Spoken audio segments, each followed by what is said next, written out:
Welcome to the Smack Happy Design Videocast, where we explore all things web and marketing.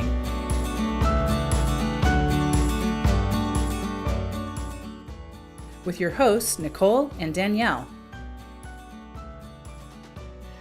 Hi, welcome to the Smack Happy Videocast, episode number 13. Today we have Jen Baxter with us, and she does visual storytelling for social media. Welcome, Jen. Hi, thanks for having me. Yeah, you want to tell us a little bit more about who you are? Yeah, so in a nutshell, I have a little interesting backstory, which is, let's see, I worked in the corporate world for about 8 years, and found myself in a place where I went through a few difficult personal years, and it ended up, I bought a one-way ticket to Bali, Indonesia. I quit my job, bought a ticket to Bali, was going to just travel for a couple months and then come back and do sort of a career transition. And I ended up staying for 3 years. So that was actually the beginning of me sort of learning about how much I actually love storytelling and how important it is to me. Because it really happened during that time when I was in Bali. That culture is incredibly artistic, if you haven't been there, and it's also very spiritual. And so I traveled all through Southeast Asia. I started writing. I really got into my photography, which, before that was a hobby. And that's when a major shift happened. So I returned to San Francisco, where I'm from, and decided, all right, I'm going to try and do this for a little while. I'm going to give myself the opportunity to see if I can either freelance or start my own business and figure it out. So for the last 3 years, I would say I've sort of done what like most people do when they start their own business, which is just figure it out. Like I jumped in, I started with doing some freelance blog writing and photography for that. And now it's evolved to something that I really love, which is I help people really visually tell the story of their business. And then I also help people in their business with their blogs and their online presence and social media, because it all comes from sort of what they want to share and how they reveal who they are, in certain ways, personally and professionally. And I help them tell that visually, but then also tell that through words too. So it's been a crazy ride, as I think you probably know, starting your own business. Yes, sure. Awesome. So tell us, what is visual storytelling, and what do you mean by that, and why does it matter? Okay, so from my perspective, storytelling, let's just start with storytelling first. So storytelling to me is this really basic human need. And we all communicate through stories, right? Seth Godin talks about this too. We're always telling a story. And when I was traveling, that's really when it came back, right? Because I had a blog. I'd be in touch with my friends on Facebook and on social media. And the truth was, right, they always wanted to hear the great story. Like tell me something fun. And especially because it would pull them out of their day-to-day lives. So I think at the basic level, the way that we communicate our values and who we are and the interesting things that happen to us and how we feel about things and what's important to us is always through story.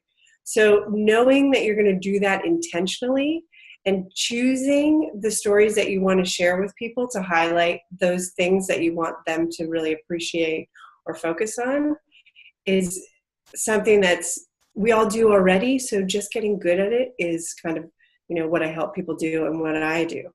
And then when we add the visual component, we're basically doing it in pictures. And for me, it's photography. Other people do it in different ways. For me, I love doing one of two things.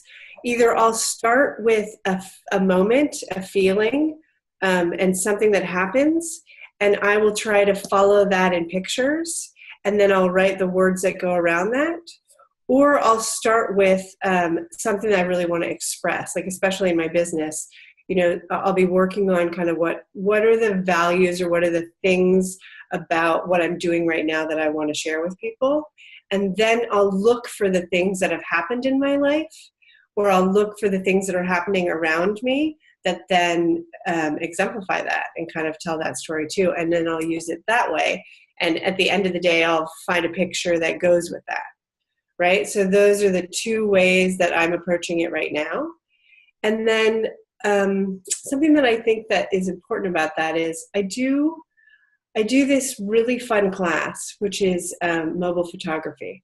So I'll do corporate offsites, and I'll do co-working spaces where I help people take a better picture with their cell phone, right? Because at this stage now with social media, especially people who are starting their own business, I mean, that's the way that they are marketing their business. And everybody has a cell phone. And so this idea of not just taking a picture, but actually thinking through and being intentional about the picture that you're taking and the feeling that you want to evoke, right? And what you're saying leads to that visual storytelling, right? Those are sort of the first baby steps to people understanding, oh, I'm telling someone through pictures exactly what I want them to know about this experience, this place, these people. And that's kind of the fun part for me about taking it out of the really kind of business-minded way of getting people to buy something or marketing something or trying to sell something, and helping people be more creative and give themselves permission to be creative, and also get themselves to enjoy it and see how important it is. Because once you take those steps and do that, then you can reel it back into the marketing part. Then you can reel it back into the sales part. But you kind of have to, it's a little bit of self-exploration in a way, to figure out, okay, well, what are the things that I'm attracted to? What are the stories that I like to tell? And what are the things that I have access to, right? So those are important things. That makes a lot of sense. And it was kind of actually reminding me of, first of all, I wanted to say the I guess it's the tapestry behind you. It's really beautiful. Yeah. Did you get that on a travel somewhere? I was just in Bali in December and January, and I brought it back from Ubud. That's so pretty. And I'm assuming a local person probably had made that, right? Yeah, I think so. Yeah, I bought it at a shop that was right across the street from where I'd have breakfast most mornings, one of my favorite cafes. And it was in the window. So after days and days, I was like, I think that just has to come home with me. Yeah, you know what? It's funny. I always want to get one of those things, but I'm reluctant to buy it from someone or from a place that where I know somebody didn't probably make it by hand, if that makes any sense. Yeah. So I'd love to get one of those at some point. Anyway, I was going to say, this makes a lot of sense with storytelling. And when you kind of gave your intro, I didn't travel all the way to Bali, but we traveled, I'm from Pittsburgh, and we kind of went on this, my husband and I and my son went on this 3-year journey in Cleveland. Totally not Bali either, but we had some experiences there which kind of brought the both of us back, I think more me than my husband, to my own story and figuring out what I'm attracted to, and trying to do more things that I enjoy with intent. And having those experiences, I think coming from me, I decided not to pursue my own business sort of thing. I like working for Nicole. I like working for somebody. So I think in that light too, I always thought I had this aspiration to be this big businesswoman, business owner sort of thing. And that just ended up not being me. So I think it also helps people to figure out kind of a new path, if you have a new path, or helps you to pursue some of the creative things that you're already doing, and expanding upon that, and so that's been really helpful for me, just how you were explaining the process of sort of how it's come to be what it is today, what you do and how you help people. I guess just going through it and going through those different things, and I mean, that's a story in itself. So you're already ahead of the game, at this point, when you put yourself in that experience. And I don't know, it just kind of makes a lot of sense for me. I don't know. So that, I love what you're talking about, and especially because it wasn't a really exotic trip, right? Yeah. But when we create change in our lives, this is my experience, and then other people have studies and different things to back it up. When we want to create change in our life, create like changing your environment and changing the things around you that support that so that you can do the change are crucial for it really to happen. Because a lot of times we go away, whether it's, locally or somewhere else, and we have this moment where we're like, God, something's got to shift. Like things just have to change. But we come back into our regular environment and our routines and the people and the relationships, and that's where it falls apart because it's not set up to support that, right?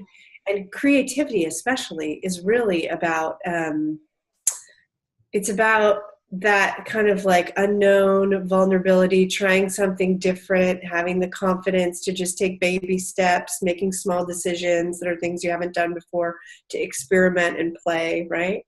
And we totally don't do that in our lives, and we totally right, and we get scared. And so I think when we leave our comfort zone, we leave our home, that's the moment where we're like free. We're like, oh, okay, I've let go of this stuff. And then we have these epiphanies, and it's really honestly about coming back and making the changes that you need to make at home to support this new way of looking at life, rather than going back into the old routines and getting stuck. And it's kind of funny that you say that too, because I had this conversation with a couple people the other night, which is, and in full disclosure, like Bali was like a pivotal shift for me. Professionally, spiritually, everything, personally. And coming back to the Bay Area, I was like, I can do this. Like, I'm going to change everything. I'm going to live differently. I can totally do what I'm doing there here. I know it, right? Well, 4 years in, and I just returned back to Bali for the first time, I told you, in December, right? I'm like, the Bay Area is like the bad boyfriend that we all cannot give up, right? We leave and we say, okay, now I'm healthy. We get healthy. We feel physically fit again. We get rid of the stress. We're eating well, right? We're feeling in our natural flow a little more. Our relationships are better because we're taking more time for them. And we're like, I'm going to go back to the Bay Area and I can do this. And we get back here, and a year in, we've gained the 15 pounds.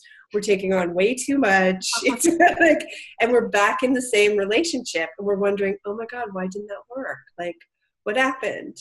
And so the truth is, like, you have to be in an environment that supports that kind of change. And in business is the perfect example. Like, this is why, in a way, I'm choosing right now to stay in my own business, because it's like the ultimate growth opportunity.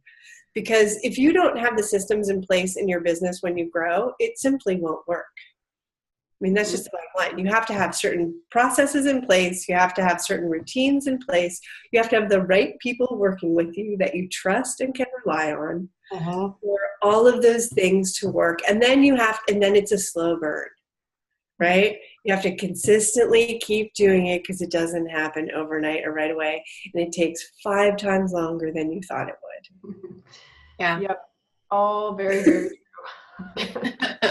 Right? So that is exactly kind of, like the story that I'm telling when I tell the story of going to Bali and coming back here, because it's been like a slow burn since I got back here. And I'm at the point where I'm like, the Bay Area is like the bad boyfriend I can't give up. Yeah.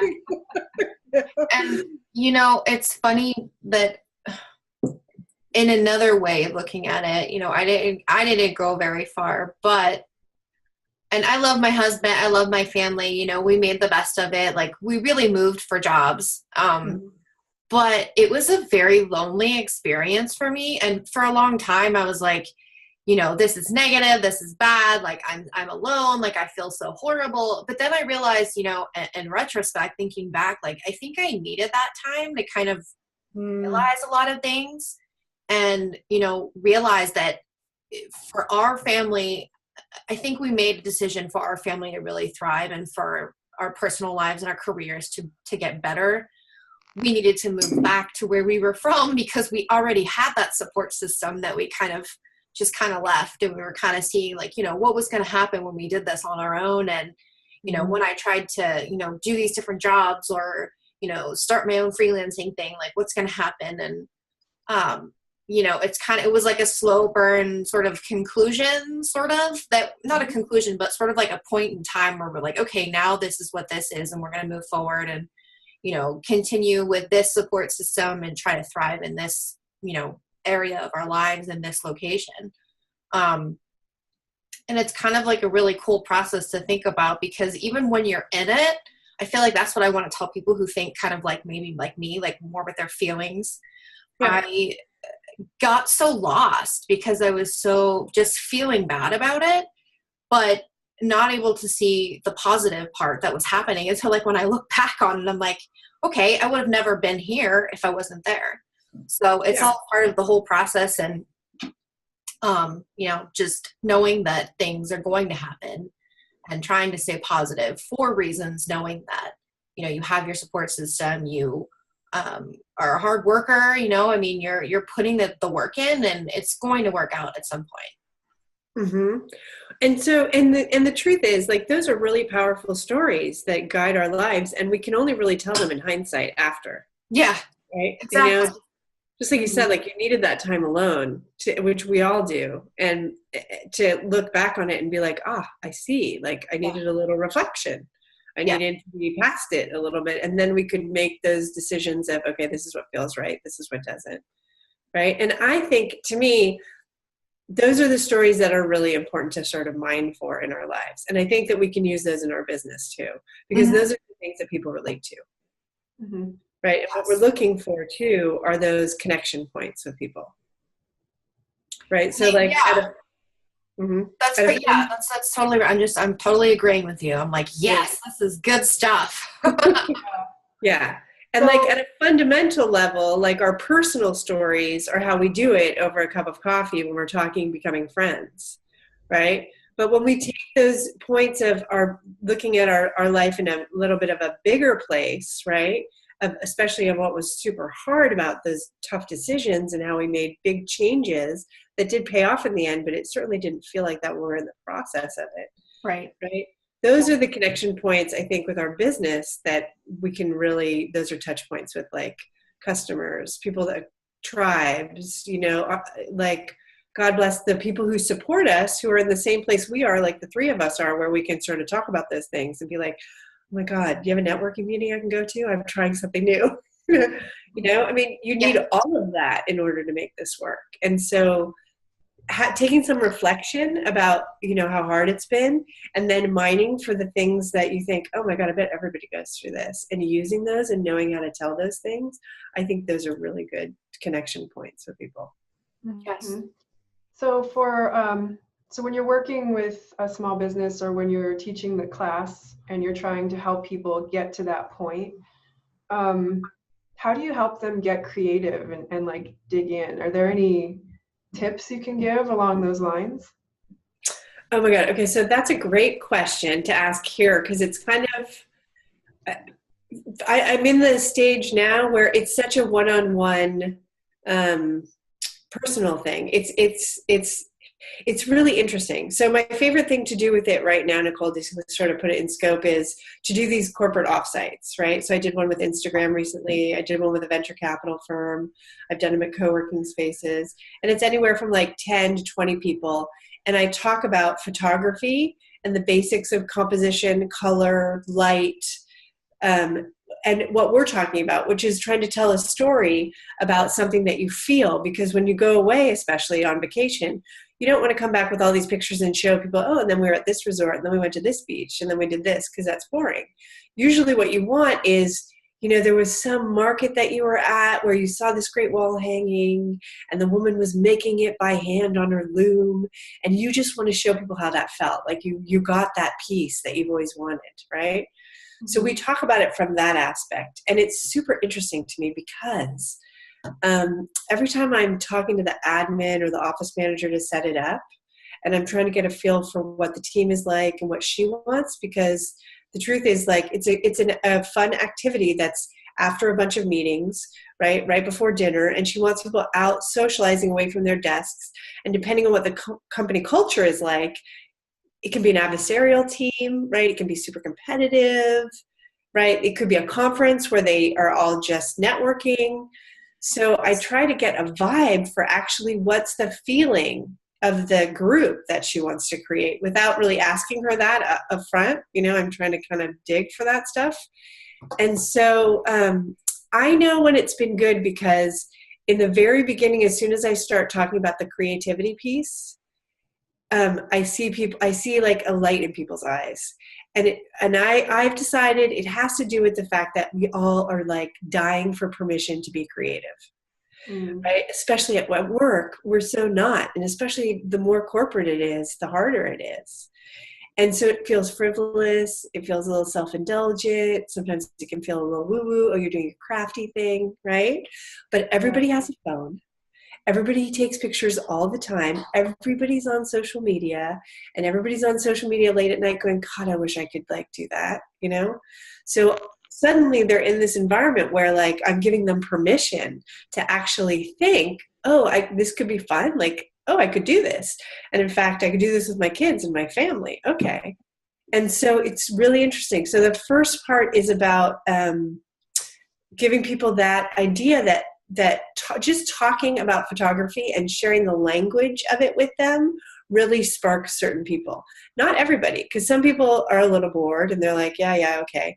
But once they pull out the phone and I start showing them different things on their phone that they didn't even know existed, that will up their game dramatically, everybody's like, oh, wow. Like, I didn't even know I had this in my pocket that I was carrying around with me. I don't need the iPhone X to take beautiful pictures. So I know everyone's like, oh, I got to get the next biggest thing. Like when you have something really good right at your disposal. So yeah, exactly.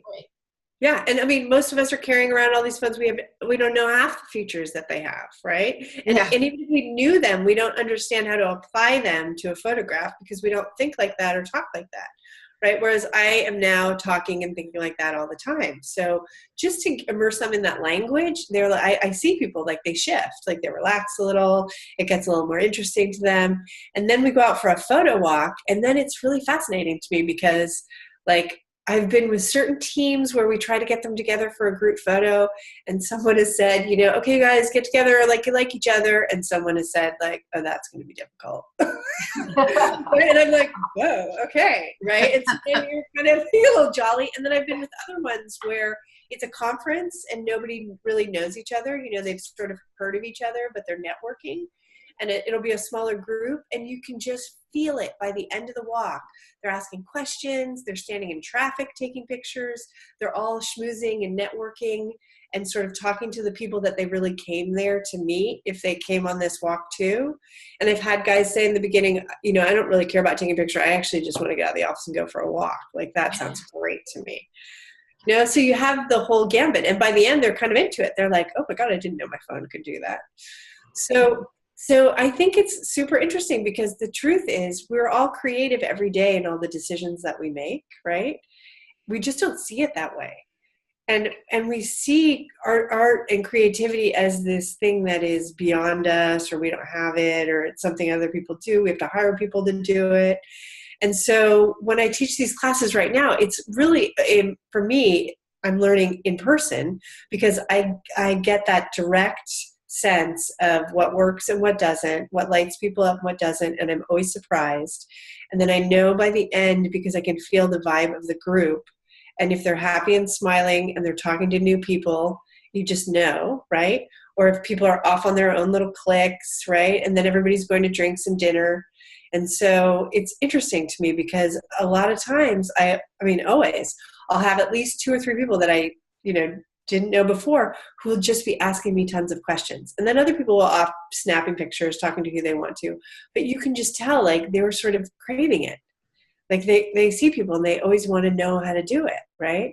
And so I think, like, it's kind of a great opportunity right now to mix technology and creativity. And so to do it online or to do it, in a different way is ultimately what I want to do, but I'm not exactly at that place yet because I'm still getting all this info from being with different groups of people. Mm-hmm. So as soon as I start to talk about the creative part of it first, and then I dive into, okay, now take out your phone, and I'm going to set you up on your phone and show you some settings and some things there. So I have the creative piece, and then I actually show them how to use the tool that they're carrying around with them every single day. It's kind of funny. It's kind of funny. It's like a good time. Yeah, I think I've been with groups different group, all of those groups at one point in time in different jobs that I've had. Yeah.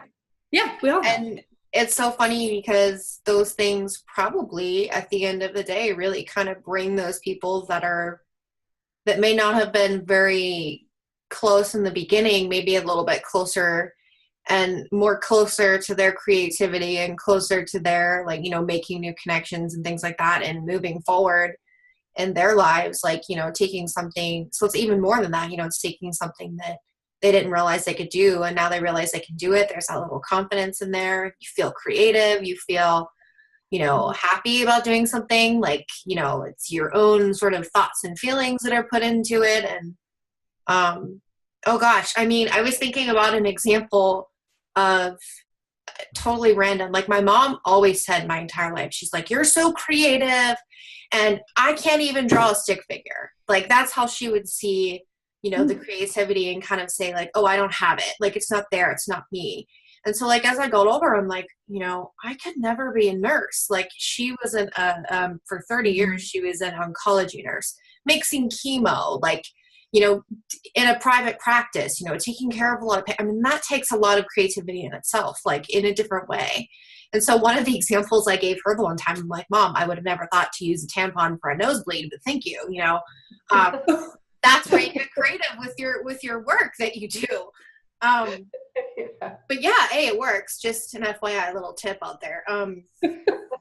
But, you know, just having that different thought process and just knowing that it's a possibility. You know, I think a lot of people think of creativity as like, you need to be an artist, or you need to be, I mean, I think we're all artists in our own way, you know.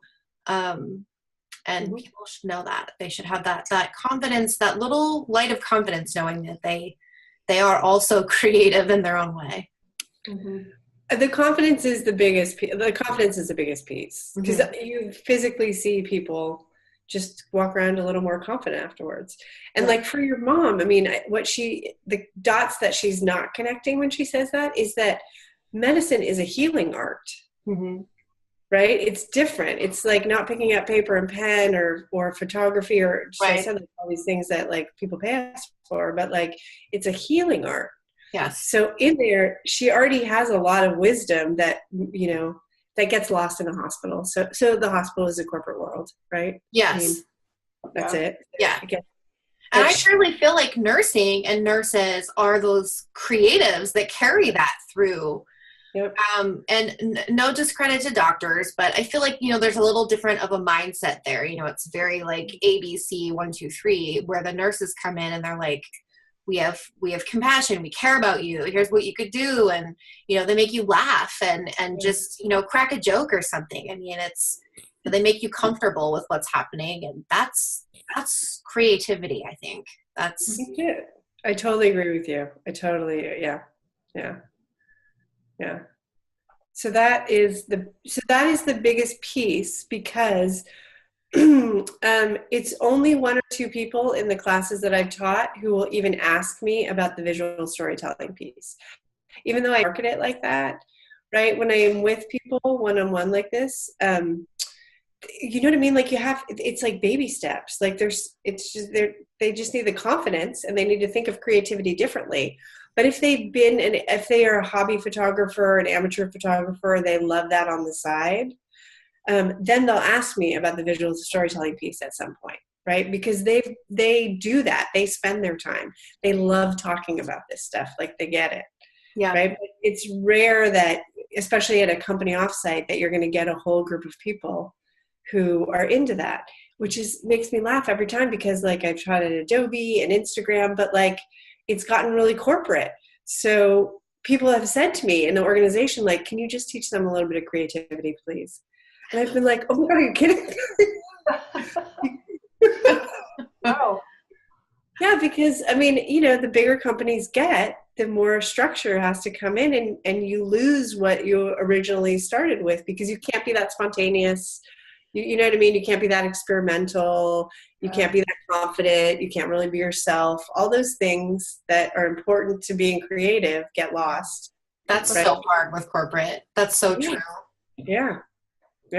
Especially like not being able to just go and be yourself. There's always sort of a another person that you have to become almost, like, or it's implied, here's these set of things that we need you to do, and here's our culture. And if it's not one of, like a culture like we have, it's kind of very open, transparent, we are open to hearing each other's ideas and really working together as a team.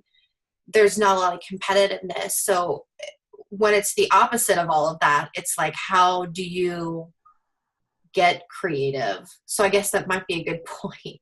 For people who are feeling lost, and kind of feeling more confident just in what they do and themselves, and what they have to do 7 days a week, 9 to 5. I mean, that's, work is hard. I don't, so yeah, I think you're doing a great service for these people, honestly. Yeah. Thank you. I mean, I love it. So I would love to do something like that. Yeah. I mean, so I love it. So I want to do more of it. I feel like, to be honest with you, like, I mean, that was the one thing when I came back from Bali, and I started to do some freelance writing. It's a process to figure out, okay, what am I going to focus on? What's going to pay? How do you do this in the Bay Area?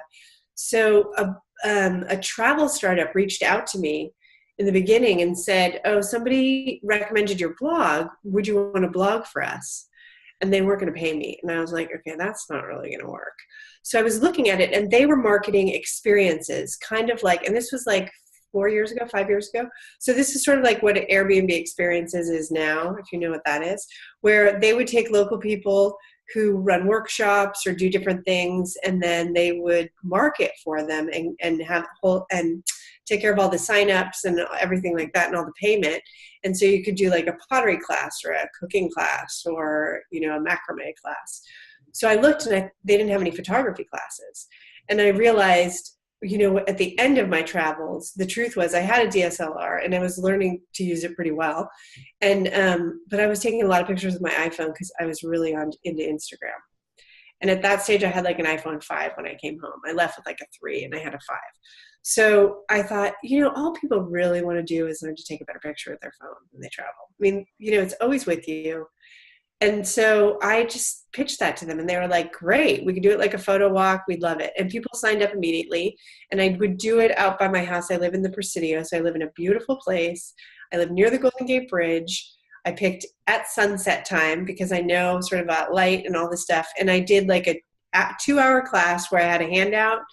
I teach them all the things I kind of teach now, the basics. And then we go for a walk to the Golden Gate Bridge as the sun was setting, and it's really hard to take a bad picture because the way it is. So people walked away happy. So I did that like on the weekends for a while. And then somebody found me that way. A company found me, and one of the admins reached out and was like, hey, do you do corporate offsites? And I thought, I do now. That's a great idea. So that's how I did my first one. And then after the first one, I was like, this is it. Oh my God, this is a great idea. So, so I know now, because I am building more of a network, that like social media influencers get asked to do those things at companies because it's sort of a fun thing to do, right? Especially the bigger hip tech companies. They'll have someone who is a known photographer, influencer come and do what I'm doing. And so now people are kind of passing stuff to me because I'm like putting it out on social media. I'm doing it as often as I can, so that people always think, oh yeah, that's right, Jen knows how to do that. Actually, she's got it all set up. I could actually pass this to her, and I know she'll do a good job and people will be happy. So I'm doing it more and more. But it is sort of one of those things, how in business, like everybody's asking you to find your sweet spot, Mm-hmm. The thing that you love to do that actually people are willing to pay for. So it is becoming my sweet spot in a way, but it's, it's just like, I can't book one of those every week, or I would, right? Like, and if you know how, please help me. But, right. But I do think it's a lot too, like you guys are doing with this vlog, right? So this is a really creative process, and you guys have had to figure this out as you go along. And if it goes down or something goes wrong, or you don't know how to do something, you have to just pull together and figure it out and do the best you can. Right. Yeah. And it's not always perfect, but it's not supposed to be perfect. You're just supposed to keep doing it and keep going step by step and figure it out. Yeah. So, right. It's the same thing. And when people are working in the corporate world, they don't get that opportunity. And I think it kind of, diminishes our confidence a lot, Mhm. right? When we can't just say, hey, this is a great idea, let's do a vlog, or hey, this is a great idea, let's do this iPhone class, and then run with it, and have the right resources and the right support to stay in it long enough that you see the fruits of your labor. Yeah. Mhm. Do you still do the classes for like individuals or small businesses, or is it mostly the corporate retreats? Yeah, no, I still do individuals and small businesses, but I think I'm marketing more as the corporate retreats, because that just works better for me. Although on my website now I have that, and I just taught a private class like 2 weeks ago, which is kind of funny. I taught a private class because and this is usually the way it goes. She started her own business and she really wanted a better Instagram feed. And so she thought, okay, if I can learn a little bit about visual storytelling and you can teach me the basics of the camera, it'll get better. And the truth was, it ended up being like a business coaching session. Right? Because our marketing is like what we know we have to do. So it's almost like one of those things that you want to check off the list really quickly when you have like a whole task list of things to do. But the truth is, it goes deeper, and you have to ask deeper questions to make sure that, one, you're choosing the right things to talk about, and two, either you know what your focus is and you're totally dialed in, which rarely happens right away. Like, I don't think it does. Right? Or you're at least like, oh, now I understand I have to choose a few things to experiment with and see what works and what people respond to, what I like to do, and you know what I mean, what gives me kind of the best bang for my buck in a way for my time. Mm-hmm. And something like social media is hard because we all can go down the rabbit hole and feel like we're wasting our time on there. So you have to be super intense and focused about, if I'm going to spend that much time on there, like I really do need to have something that I'm communicating. Like there is a story I'm trying to tell. Yeah, something compelling, right? Exactly. Yeah. Something not salesy. You kind of mentioned that earlier on, I think. Like, as you know, small business owner, I don't want to come across as salesy or pushy. And I think a lot of what you're teaching helps you like really get away from that and be more authentic, because you're telling a story that's like, you know, your story. So it can't be salesy, right? Yeah. That's just not part of the equation. Yeah. You know, just to give credit where credit is due. So a person that I really love online, who I think is a great photographer and marketer, her name is Jenna Kutcher. And so I use a lot of what she teaches, which is, especially for Instagram, you pick 5 things in your life that you want to share with people. And you pick, you know, business things, but you pick personal things too. So like for her, it's her home, like her and her husband have rescue dogs, right? Things like that. And so through her feed, you'll always see pictures of her home, or you'll always see pictures of like something personal, because it gives, like, she's chosen, like, that's the doorway in to get to know her personally, and visually she's made it beautiful. And then also with the captions, that sort of gives you a story about who she is every time. And I love that. Like, I think that goes back to what we were talking about before. So those are great touch points with people to help them get to know you.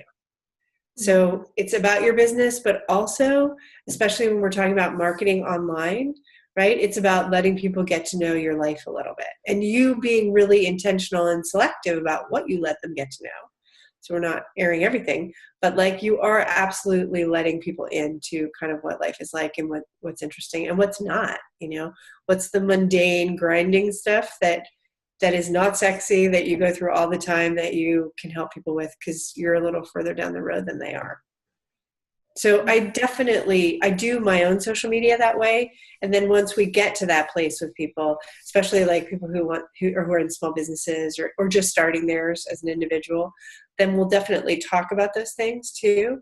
But it's funny, Nicole, because it takes a little while for people to even get there. Mm-hmm. You know, like they need to first give themselves the permission to feel creative, and they need to have confidence, and then they need to play with the phone and take pictures of things that they really like, so that they can really understand the light and composition and how things work in a way that makes them feel good and makes them happy. And then they can be like, okay, now I can apply this to my business. Mm-hmm. Yeah. Takes a while. I was thinking like about all of this, like Nicole and I and Smack Happy, you know, we know that, for example, having a website business or putting your business out on a website is super intimidating, especially when, you know, I mean, even coming from a large company or like an enterprise company, there's still a lot of question marks, I feel like, for people, because when it comes down to it, it's really, you know, a group, a very small group, or a few people, or even one person who's making those decisions and has to figure out like what it is. And I think one of the things that's probably one of the best pieces of advice that we've offered to people is just to start the conversation, just have a conversation about it. And, you know, it reminds me of your class and saying, you know, there's all of these sort of end goals and like overall ideas, but it's different for everybody. And it's just really starting to do something different and try to figure out what it is that you're trying to communicate just by talking, by you know, talking to new people. And it's also been a theme in some of our other podcasts that I was thinking about too, about the whole public speaking thing. And a part of getting better at telling your story is communicating with people and meeting people and seeing what other people have to say and hearing their stories. And, you know, all of it kind of comes full circle. And I think that that one piece of it is just really, really important. It's just talk about it. Don't think about it right that second. Just talk about it, you know? Yeah, and also take action. Like you have to do things with that. You have to take small steps. You have to like make small decisions and try something and do it and not worry so much if it looks bad or it is bad. Like you do the best you can for the place that you're at, and then you look at it and then you do another one. Like you have to mix those two things and keep going. Otherwise it just nothing really happens. And it's interesting too, because so that reminds me of, I do this in writing all the time, and I realized that I started doing it in photography when I was traveling, and I would hire a couple photographers. I'd go to a new city sometimes. I got really brave. I'd find a photographer online or in a cafe whose work I really liked, and I'd reach out to them and I'd ask them if they'd teach me for a day, because I learned that photographers know all the beautiful places to take you, right, to go shooting. And then so that's how I learned to use my camera, a lot of it. And then I watched some online classes too. But I realized too, so in writing, we have this thing called the shitty first draft, right? So when I start something new, I don't actually let my hands stop moving. I have a prompt or I know a sentence, and then I just write for 3 pages and set a timer and don't even think about it. And I've got something down, and I've also gotten myself into the flow. And then I read it back, and one little thing will come from that, and that will get me started. So I'm not one of those people who stares at a blank screen or at a blank piece of paper, because I just set the timer and I just go. And I found with photography, when I was learning how to use my DSLR, that I got into the habit of doing almost the same thing with my cell phone, with my iPhone. Because I'd show up at a place and I'd start thinking through a picture that I wanted to take, and I would pull out my iPhone and I would do almost like a shitty first draft. Like I'd take a few pictures, different angles, look at the light, set up the composition, and then I'd know where I wanted to start once I scrolled through them. So it's kind of a similar process in, you know, just being able to kind of like get going and making anything that's crap, and then being able to sort of sift through that, and then you have your starting point and you keep going. So that's a really great way to look at it. Yeah. So I've got one final question for you, and that is, what inspires you most? Oh, wow. That's a great question. I guess it's the ocean. I feel like it's really, if I need to recharge, or if I need to be inspired, or if I need to let go of things, if you get me near or in, or even at the bottom of a body of water, I immediately, like I did a lot of diving when I was living in Southeast Asia, and I would come out of a couple dives, scuba diving, and I'd immediately have like an idea of something I want to write. In fact, I live near the beach, and just like 3 days ago, I took a break and I went for a walk sort of on one of the trails here that's like near the ocean. I could hear the ocean from where I live. And as soon as I was walking back, and this wasn't the intention of the walk, I was like, oh, there's something I need to write. There's something I want to write. And I got back to my desk and I just set a timer and I wrote 3 pages of nothing really, except for what is this thing that I'm supposed to be writing? I don't really know. Just to like get in the habit of getting something down when I feel that, like, oh, something's coming. So I think being near water or being in water or the ocean, something like that, always inspires me to I just feel refreshed and recharged. And I'm like, oh, I can make something now. Mm-hmm. I think that's why people love beach vacations so much. Mm-hmm. Yeah. You get that calming feeling, and man, I wish I lived near the beach, but I don't. I think I like the water too. I would agree with that. I would. Do you like going to the beach, Nicole, where you're at? Do you go down often? I don't go as nearly as often as I should. I absolutely love the water and the ocean, and I should be over there way more. I really should. Yes, but Nicole, the Bay Area is the bad boyfriend you keep coming back to. Yep. It pulls you away from all the things you love, even though they're right down the block. Yep. Although there's a lot of unknowns about the ocean, and I've always been scared to face the unknowns, I guess, in life. And I don't think that I prefer to go in the ocean. I appreciate it and I want to protect it, but I wouldn't find myself at the bottom of a body of water. I'd be freaking out. But that's cool. I like that. That's cool. All right. So how can our guests find you, Jen? Oh, great. Well, please do find me. I have a lovely website, jenbaxter.com. I have information about my content writing because I'm always taking new content writing clients. I love working with small businesses, helping them tell their story or create a blog that really, helping them find those connection points with people in their own story.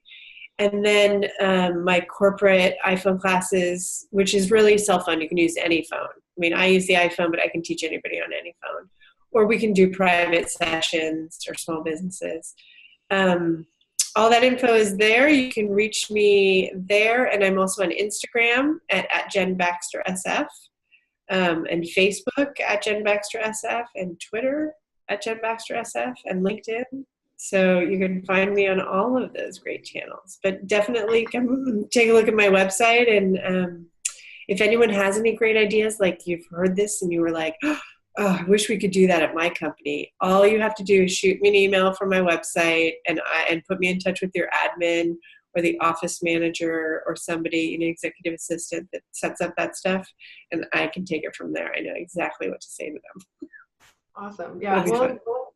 We'll include some of your info in the show notes as well so people can easily find you. So thank you so much for joining us. This was a fantastic conversation. And thank you for listening to the Smack Happy videocast, where we aim to help elevate your business through real life experiences. Until next time, everybody. See ya. Bye-bye.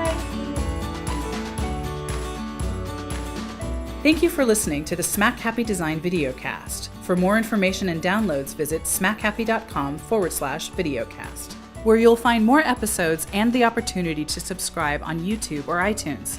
You can also sign up for our newsletter delivered to your inbox monthly. And if you enjoyed this episode, please share it with your friends and colleagues. Again, that's smackhappy.com/videocast. See you next time.